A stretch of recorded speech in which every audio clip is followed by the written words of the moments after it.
Hari Hari. The greatest threat to family.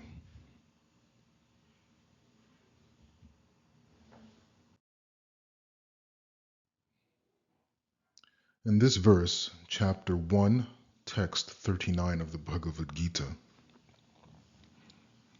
Arjuna brings up a very, very important social mechanism, social principle. Arjuna says, with the destruction of dynasty, the eternal family tradition is vanquished, and thus the rest of the family becomes involved in irreligion. The English does not do justice to what Arjuna is highlighting here. The Sanskrit is Kulakshaya Pranashanti Kula Dharma Sanatana. Kula Dharma is what I want to highlight here. This is what Arjuna is highlighting here. Kula means the family. Dharma means activities, means path, means refers to responsibilities, refers to its core structure, its core direction that is unique to each particular family. Arjuna is saying when the elders of the family are killed, then Kula Dharma, the family tradition, a terrible translation for Kula Dharma, so I will simply stick to the word Kula Dharma. The Kula Dharma, the purpose of the family, becomes lost. The very meaning of the existence of a particular family becomes lost. And each family does have a unique, specific path in this world, which is encompassed in this idea of Kula Dharma. So Arjuna says when the elders of the family are vanquished, then the Kula Dharma, the purpose of the family, which gives meaning to everything that the family does, is lost. Let's explore Kula Dharma. But before we go down the road of exploring Kula Dharma and how, particularly in modern society, it has been destroyed, we first have to always go back to the purpose and the meaning of life itself. Krishna's very first instructions to Bhagavad Gita began with what is the purpose of life? What is the end goal? What gives life its purpose, its meaning? How do we recognize the significance of the human form of life? Purpose comes first. That was Krishna's first teachings to Arjuna. So we must also, in understanding Kula Dharma, first identify and recognize what is the purpose. And that is addressed in the principle of the concept of Sanatan Dharma. Sanatan means eternal. That which does not come and go, that which has no beginning and no end. So Sanatan Dharma means the eternal nature, the constitutional nature of the living entity, of the Jivatma, that's you and I, the soul, the spirit being. What is our constitutional inherent quality that has no beginning, has no end, does not change regardless of what body, what life we may inhabit or experience? What is Sanatan Dharma? There's a lot of talk about Sanatan Dharma.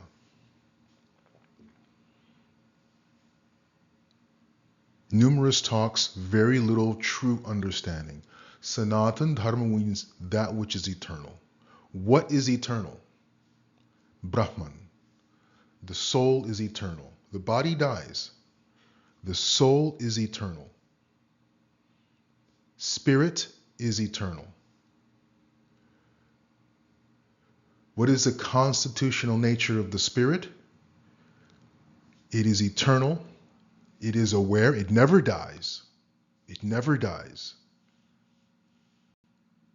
And it is Ananda. It has all it requires for self-satisfaction, for joy. So the practice of Sanatan Dharma is to realize those three things. To realize and to function from the place and then indeed manifest the qualities of Sat, Chit, and Ananda. We are eternal, fully aware and cognizant, realized beings who are the source and indeed the very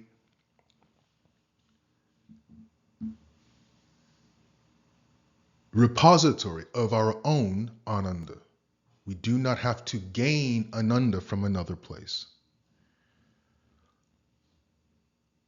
So Sanatan Dharma, often translated as the eternal religion,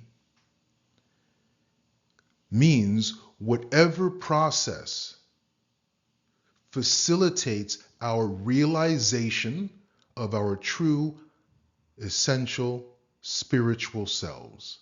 Whatever process facilitates the realization of Brahman, our true identity, that is Sanatan Dharma. That is the eternal religion. That is applicable to all people, all times, all places. This is why, at their very core, every single religion on the face of the planet are identical. Because at their very core, at their very essence, all religions, all spiritual disciplines on the face of the planet are moving towards identifying, living in, and manifesting our spiritual nature. Every single major religion and every single spiritual discipline. We are naturally, as beings, leaning towards, moving towards, questing for realization of our spiritual nature. We inherently have this drive to find something beyond the material manifestation. We know this deeply. All of the spiritual processes, all the religions of the world are simply external manifestations of our soul, our spiritual nature, reaching out and trying to connect with our eternal spiritual nature. So Sanatan Dharma is not something that is Hindu. Sanatan Dharma is, there's a grain of this Sanatan Dharma across, that is the common denominator, is a better way of saying it. Sanatan Dharma is the common denominator in all religions of the world, because all religions of the world are trying to reconnect with the Supreme at their very core. Certainly they get lost in the usual human frailties of Kam, Krodh, Lobha, Moha, Mada, Matsarya. So their religious texts and religious scriptures, undergoing so many versions, so many translations, so many revisions, the common denominator of Sanatan Dharma becomes lost in all these religions, in all these spiritual practices, all these spiritual disciplines. But it is not hard to uncover that common denominator of Sanatan Dharma in all spiritual practices and in all religions of the world. because it is speaking to the Jivatma. We are all Brahman, we are all Jivatma, and we are therefore all questing, seeking spiritual fulfillment. That is Sanatan Dharma. Kula Dharma, the activities of, the occupation, if you will, the constitutional makeup of a family, Kula Dharma, is to do whatever it takes to engage in whatever practices, traditions, functions, occupations that move a family towards Sanatan Dharma. Every family is different. I oftentimes, particularly in the past, not so much anymore, I've kind of moved away from that particular service, perform weddings, Vedic weddings, Vaishnav weddings. And there are two families, particularly if the two families are Indian families. As I was taught, you have to sit with both families. And each family, while there are some various universal principles of a wedding ceremony, the 7 steps and the Kanyadan and so on and so forth, those are universal to Vedic weddings. But each family will come with the traditions of their family that they want to add to the ceremony.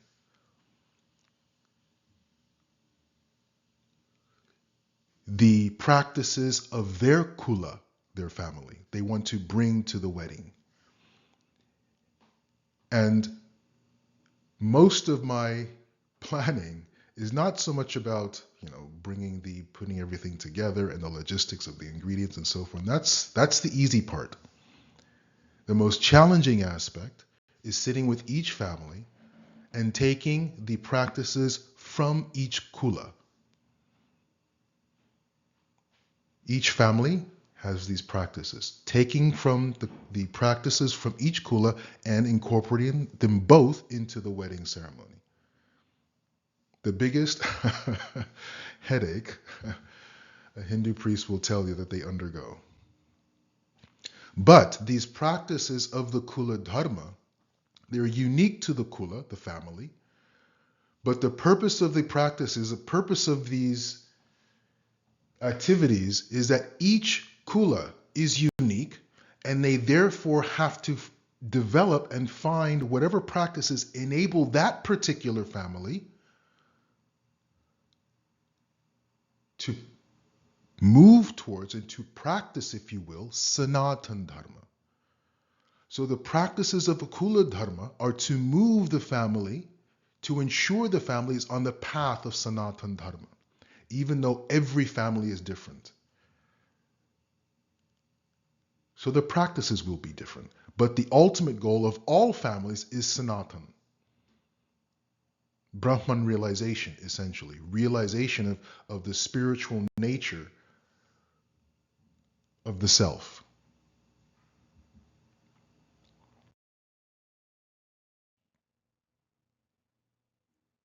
So the family, the Kula, has these various practices. Unique, specific, and individual to the family. Arjuna is saying if the elders of the family are prematurely, in this case, killed in battle, they will not be able to guide, they will not be able to pass on the practices of that family that keeps the family on the path of Sanatan Dharma. Because remember, the practices will be unique to each family. The goal is the same. The practices will vary from family to family. If the elders of the family are not around, if the elders of the family are not able to provide, to guide, to give direction and instruction on what the practices are for that particular family, then that particular family will lose their way in the path of Sanatan Dharma. I live in Boston. All trains lead to what's called downtown crossing. the center, the heart of the city.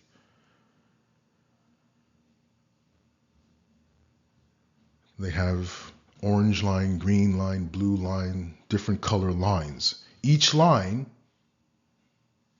connects and goes to the heart of the city. Depending on where you are, you take a particular line to the center of the city. These lines are like the Kula Dharma.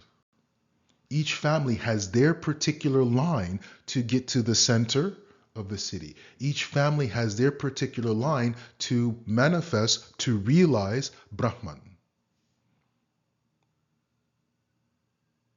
Realization of Brahman is the culmination of Sanatan Dharma. That is the purpose of Sanatan Dharma. So each line that goes towards the center is analogous to each family having their unique path to realization of Brahman. But if the elders of the family have not passed on the knowledge of how the family should travel that particular line, their particular unique path to Sanatan Dharma, then that family will lose their way. And that is what Arjuna is saying here.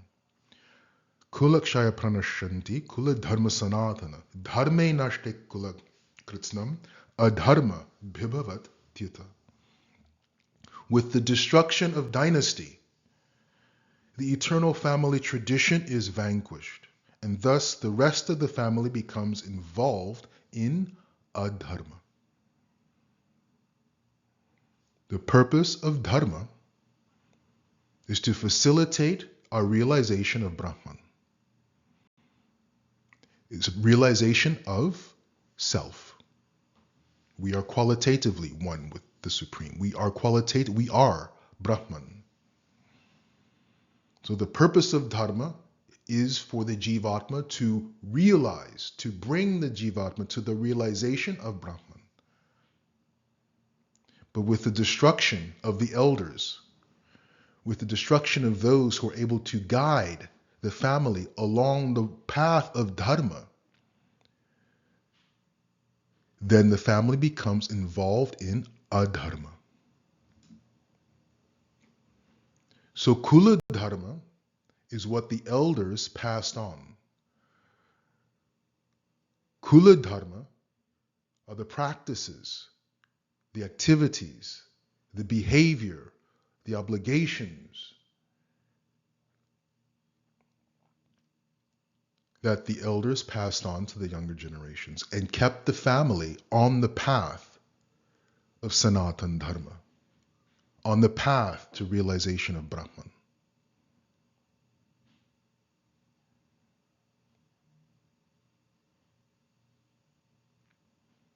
One of the essential activities of Kula Dharma, the family activities or practices, is also manifest in the practice of guiding the younger generation. In other words, the Kula Dharma is supposed to support all members of the family, especially new, arriving members of the family, children as well, to make sure all members of the family are engaged in Svadharma. Each individual member of the family also has their unique dharma. So the elders of the family, all members of the family in fact, help all other members of the family find and engage in their unique Svadharma.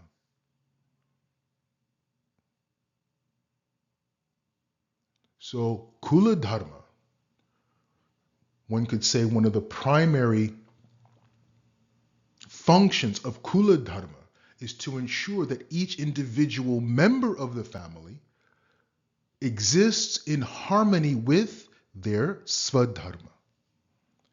So Sanatan Dharma, Kula Dharma, and Svadharma are interconnected, interlinked in the Varnashram social system.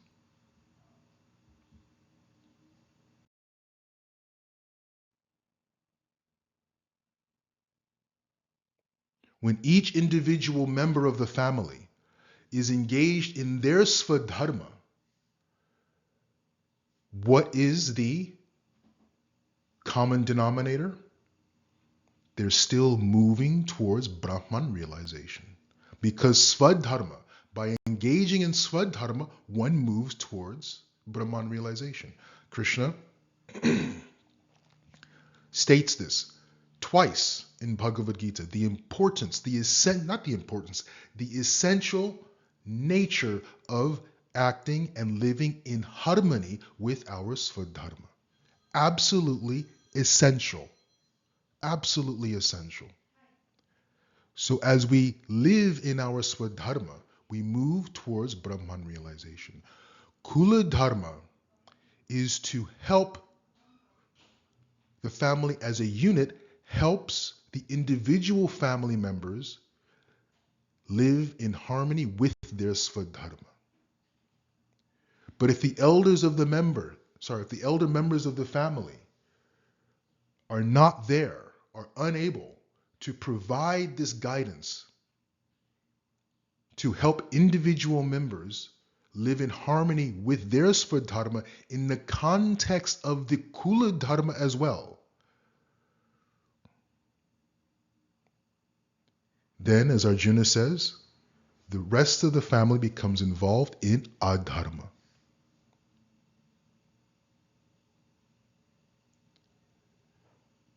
So Svadharma is necessary for the individual to move towards Sanatan Dharma. Kula Dharma is necessary to offer the support for the individual family members to have the safety, the support to live in harmony with their Svadharma, so that all members of the family, individual, and the entire family as a unit can move towards Sanatan Dharma, can live on the path of Sanatan Dharma, and can ultimately achieve Brahman self-realization.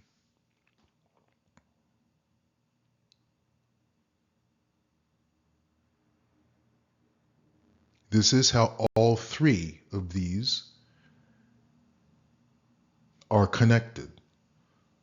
Svadharma, Kula Dharma, and Sanatan Dharma. Unfortunately, in the modern context, in the modern social structure, this is becoming it is almost totally non-existent. The idea even, first of all, the idea of the purpose of the human form of life is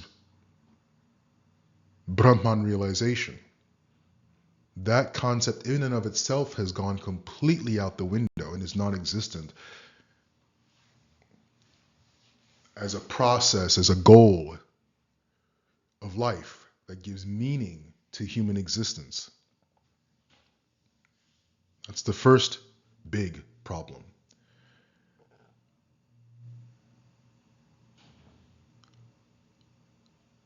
The why of our existence has been completely ignored, even to bring up the question of why do we exist. The very question itself is derided.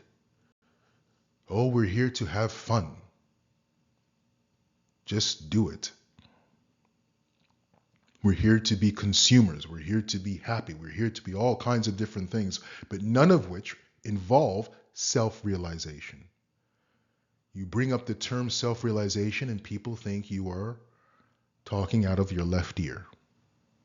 Oh, self-realization is for those 0.01% of people who are interested in talking about philosophical and therefore unimportant ideas.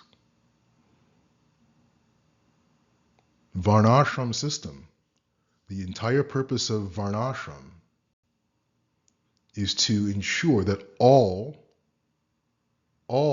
human beings achieve self-realization. The purpose of the Varnashram social system is to ensure that all living entities live in harmony with its Svadharma. Humans, animals, plants, birds, beasts, and so on. All living things are to live in harmony with their Svadharma, because by living in harmony with their Svadharma, they come closer and closer to Brahman realization and moksha.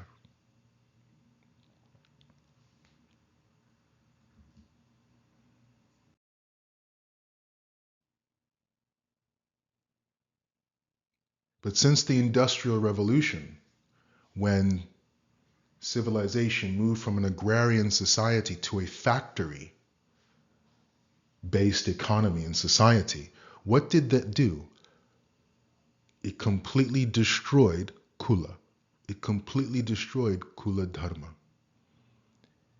And while Arjuna is worried that the battle of Kurukshetra will wipe out the elders, in the modern social context,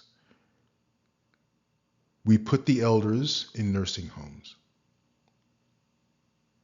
And then we put the children in daycare centers. We completely cracked, broke apart Kula Dharma, the Kula. By breaking apart the Kula, there is no possibility for Kula Dharma. Regardless of religion, we're not talking about Kula Dharmas does not mean just the spiritual traditions coming from the Vedas. Remember, all religions at their core are Sanatan Dharma. At their very core are Sanatan Dharma.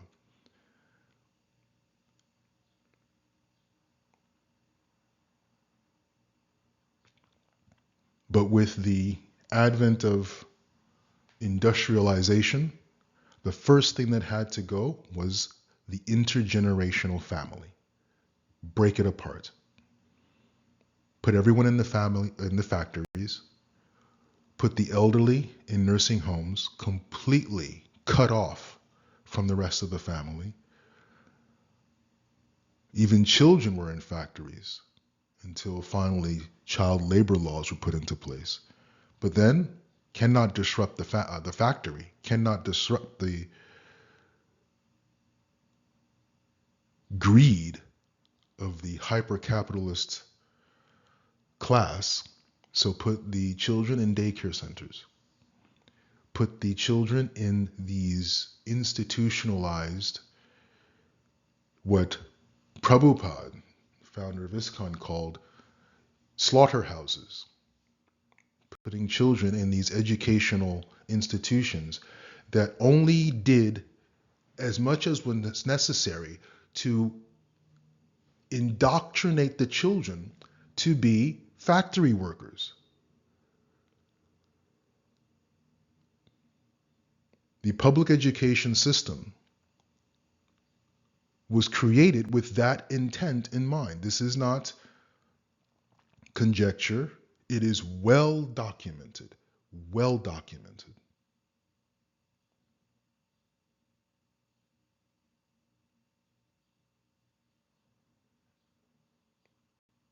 So rather than the purpose of human life being self-realization and ultimately moksha, the purpose of the human being was to serve the greed of the elite.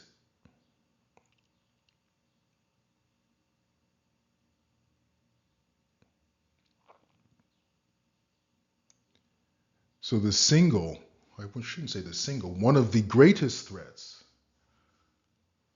to the family has been the introduction of nursing homes, removing the elderly, removing grandparents and great-grandparents from the home, from the family. That's exactly what Arjuna was arguing against. In his time, it would have been done through battle. But we have done so by putting our parents and grandparents and great-grandparents, separating them from the family, separating their knowledge, separating their wisdom, when their wisdom is what's needed most in society. They are 50, 60, 70, 80 years old. They have seen it all. Their knowledge, their regrets, their, oh, I should have done this, is valuable, valuable knowledge that younger generations need, require to know and to hear. And that is how societies and consciousness is truly uplifted, generation after generation. Societies can improve with the wisdom, with the experience, with the knowledge of the elderly, of grandparents and great-grandparents. This does not mean that grandparents and great-grandparents are always right. What it does mean is that whatever they have gone through, whatever their experience is, the younger generations can listen and then determine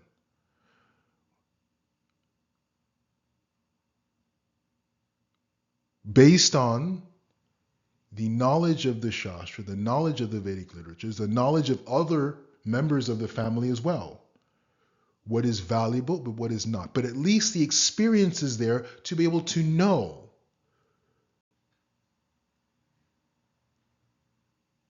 what is meaningful in life, what is valuable in life, what is not, what choices lead to satisfaction and fulfillment, and what choices lead to regret. But no, we have removed the most valuable asset of society. We have removed and sequestered them from the rest of society in nursing homes.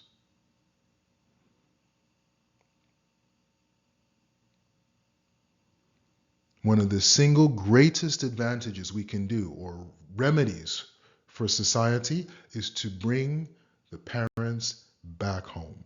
Parents, grandparents, great-grandparents, to bring them back in connection with the family. That would be a start, an important start. Individually, those of us who are able to do that, those of us who are able to bring and to keep parents and grandparents and great-grandparents as close as possible in the family, the better.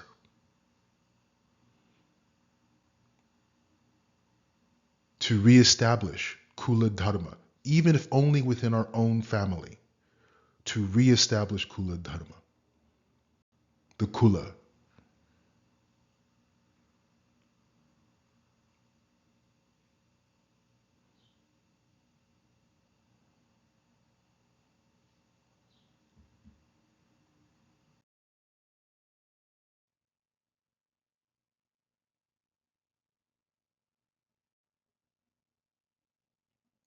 Arjuna is going to go on to describe how the degradation of a community, the degradation of society can come about. And while his worry is that this is going to happen because of the Battle of Kurukshetra, in the modern civilization, we have already done what Arjuna was worried about. We have even, unfortunately, poisoned the very idea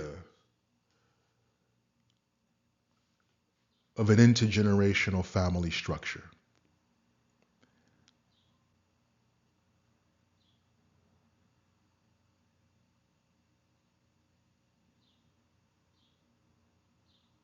Particularly in the modern Western idea of a society.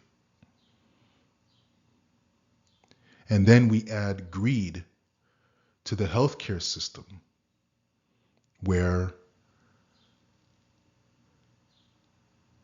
disease, sickness, simply from the result of old age, is inevitable. we make access to healthcare extremely expensive or extremely difficult to access, putting further pressures, financial pressures on society, financial pressures on families. Well, now everyone has to either work or sell their houses to pay for the health care of just one aging parent, let alone 3 or 4.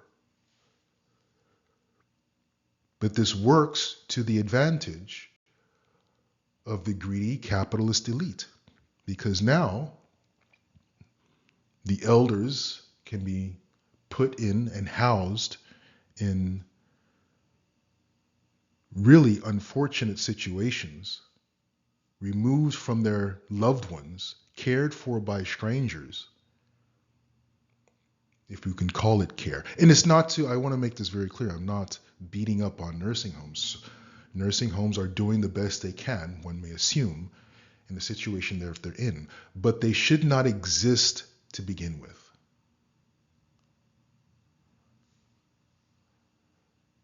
But the economic structure is set up so that everyone in the family, down to the 15, 16-year-old, are working, fearful of losing their home to pay for medical bills. Speaking to one individual whose a simple monthly injection is $8,000. If they don't get that injection, they lose their eyesight. $8,000 a month for a single injection. Absolutely preposterous.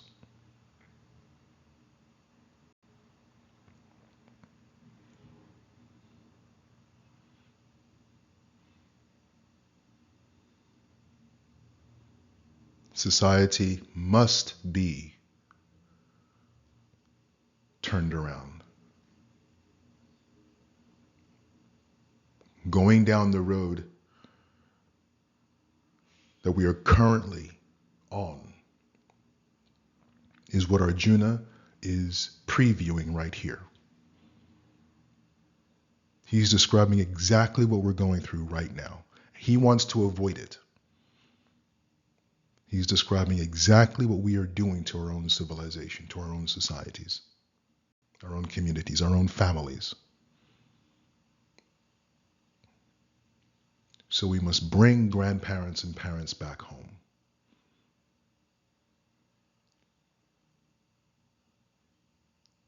Keep children in the home. No need to send them to early daycare centers. I'm not saying they should not go to centers at an early age where they can socialize and have friends, but as a babysitting option, babysitting should be done by grandma and grandpa. That's who should be doing babysitting. If it's about babysitting, grandma and grandpa. Uncles, aunts, nieces, cousins, older cousins. That's who should be doing the babysitting. So the entire social, economic system has to be redone, restructured. And there's one way, there's only one way, there's only one thing that needs to be done to restructure the economic system. Remove greed. Now, while that's the only thing that needs to be done, it's also the single most hardest thing to be done, to remove greed. If we remove greed, then families can live, can exist with equitable living wages. Healthcare does not need to be $8,000 per injection. And the truth of the matter is that this existed 50, 60 years ago, at least in the United States, where an individual out of high school could maintain his or her family if they had a full-time job. So this is not utopia. This was reality in the late 40s, 50s, and 60s. This is not utopia. This is not impossible to achieve. The only thing that has been added to the situation is greed. Unmitigated, unchecked greed. So we throw the grandparents, great-grandparents out of the house, put everyone to work for peanuts, and make healthcare inaccessible financially or otherwise. And what do? You get a hyper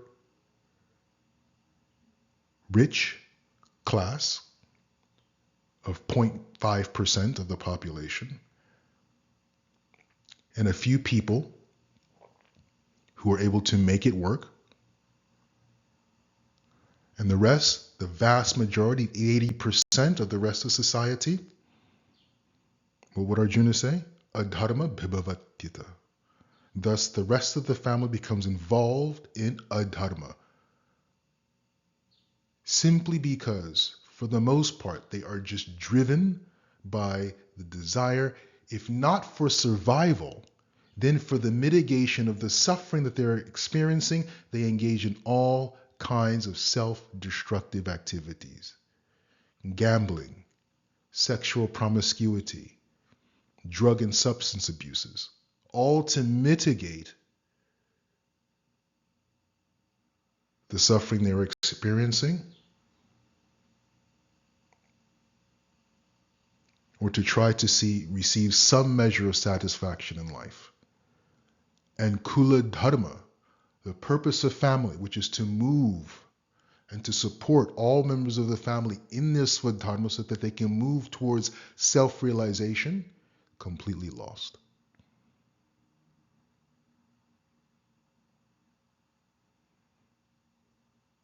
So Arjuna is describing a reality we are living, but the truth of the matter is, this, at least the structure of a society was there 60 years ago, where one could at least ask the question, one could at least inquire into the meaning of life.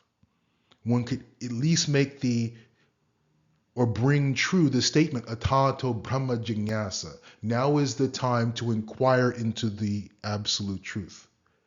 That is a human form of life. When the Vedanta Sutra says ata, now, it's referring to the human form of life. Now that you are a human being, now is the time to inquire into Brahman. 50, 60 years ago,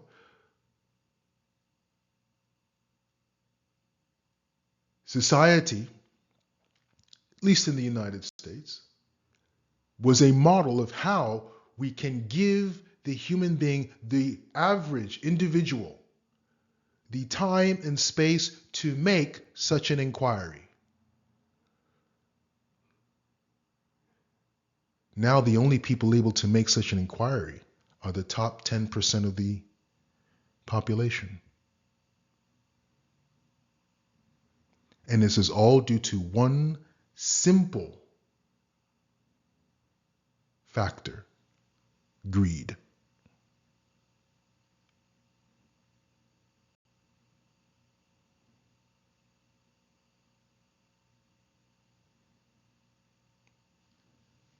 Hari Hari.